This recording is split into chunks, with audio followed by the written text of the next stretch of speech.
En este video vamos a hablar, o mejor dicho, vamos a explicar un ejercicio de circuitos en corriente alterna y vamos a hablar de una aplicación. Ya en esta serie de videos de corriente alterna hemos visto muchas aplicaciones, desde los instrumentos, la utilidad de la onda senoidal, los valores RMS, que prácticamente es todo lo que necesitamos saber cada vez que tengamos un instrumento de medición, saber qué es el periodo, cuando vayamos a utilizar un osciloscopio. También hemos visto aplicaciones como el costo de la energía eléctrica, que son aplicaciones de los conceptos de potencia. Hemos visto también cómo mejorar el factor de potencia. Y bueno, finalmente se podría creer que todo lo que hemos hablado hasta ahora es para resolver estos circuitos, pero en realidad no lo es así, ya que, como lo acabo de decir, por ejemplo, hemos definido diferentes conceptos de potencia como la potencia activa, reactiva, aparente, instantánea, promedio, que esos son conceptos que en ingeniería son el día a día en ingeniería, para un ingeniero, para un estudiante de ingeniería. De ahora en adelante, todos esos conceptos van a estar en todos lados. Cuando hablemos de máquina, de sistema de potencia, cuando hablemos de transmisión, distribución, transformadores, etcétera. Entonces, en este video, para concluir el tema de la corriente alterna, vamos a hacer este ejercicio y vamos a empezar a hacer una introducción muy chiquita sobre los sistemas eléctricos, ya que ya de ahora en adelante vamos a hablar puro de sistemas eléctricos, los cuales se analizan como los circuitos de corriente alterna. Se puede tener un sistema eléctrico de esta forma, lo podemos llevar a una forma similar de impedancia y tratarlo como un circuito de corriente alterna. Entonces, sin más nada que decir, empezamos con el ejercicio número 1. El circuito de la figura se encuentra en régimen sinusoidal permanente a una frecuencia de 159.100.549 Hz. Se conoce la lectura de los amperímetros. A1, 10 amperios, A2, 6 amperios. También se sabe que la impedancia de la rama 1 tiene un argumento de 45 grados.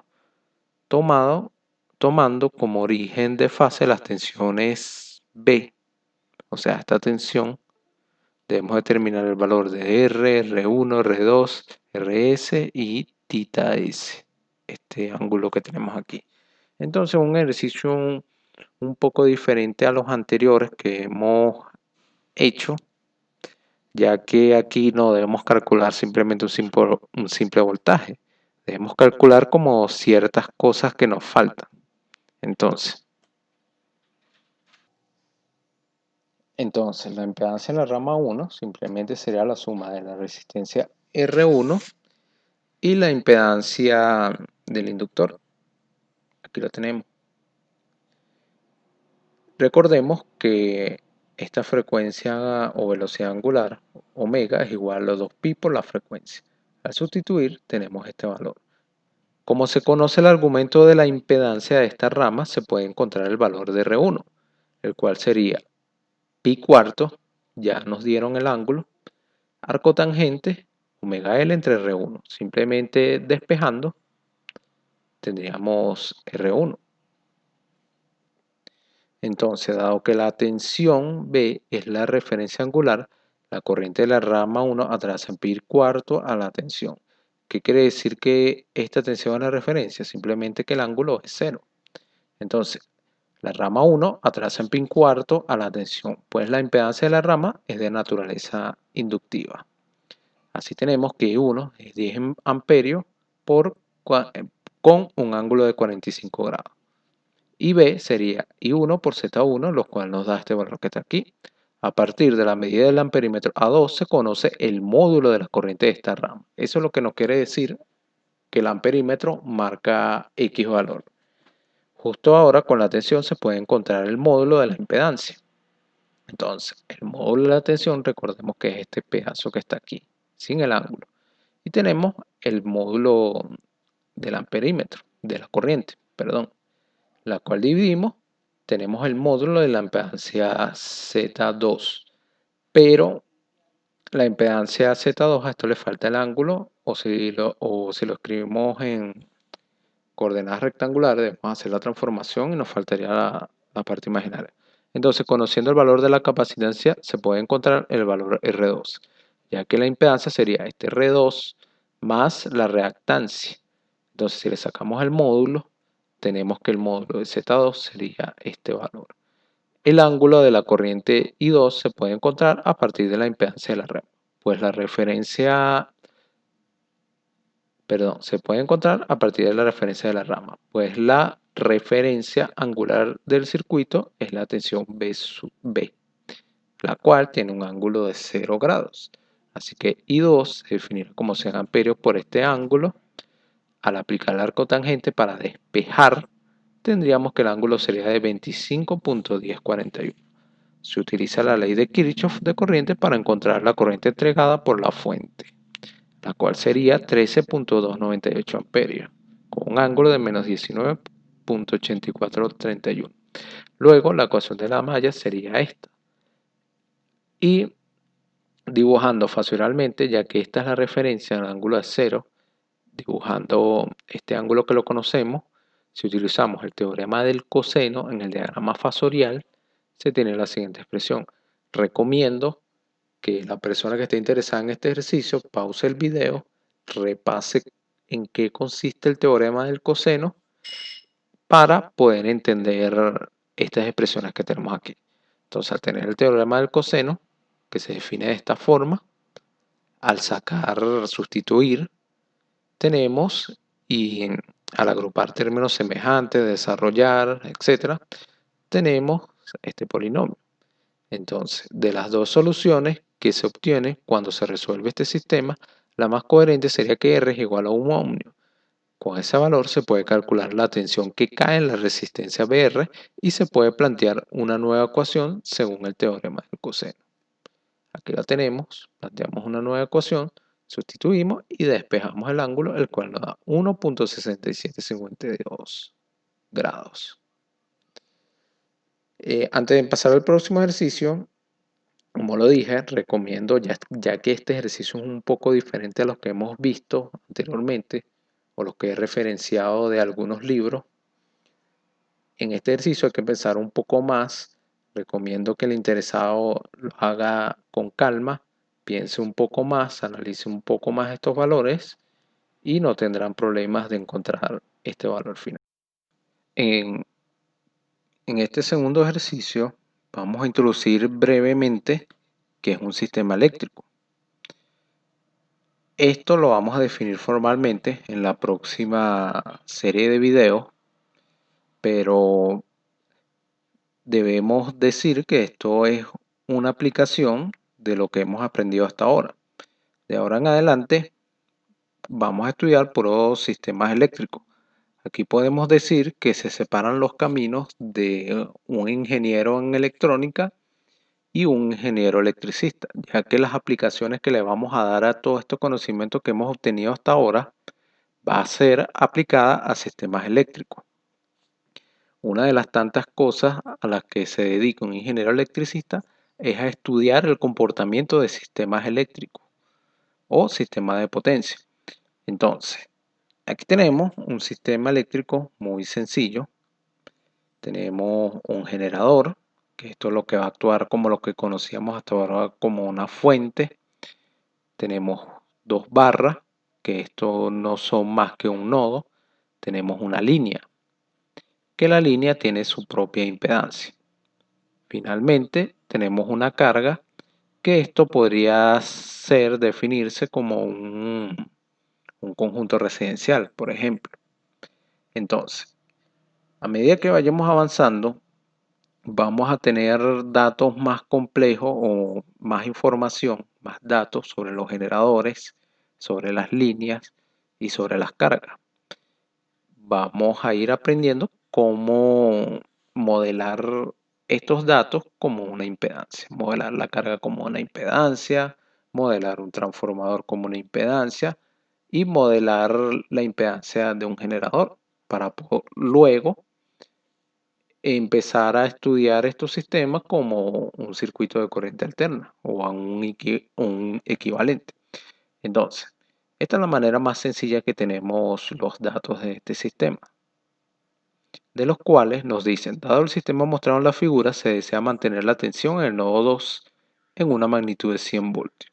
Para estas condiciones debemos determinar la potencia máxima que se debe transferir al sistema. Para la condición de potencia máxima, determinar el flujo de potencia reactiva. Más adelante vamos a explicar esto en detalle. Saliendo del generador y entregado en la barra 2. Y finalmente el balance de potencia, que ya lo conocemos.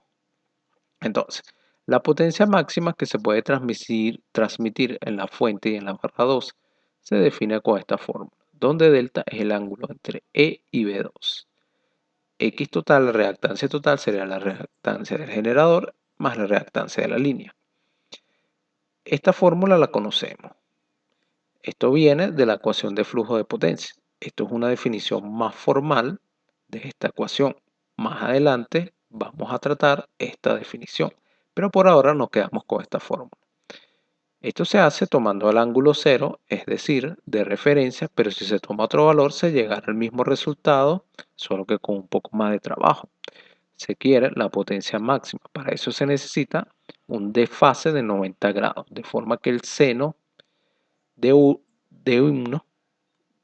bajo esta condición evaluado en E igual a 100, B2 igual a 100 y la reactancia total, la del generador más la del inductor, sea igual a 1.05.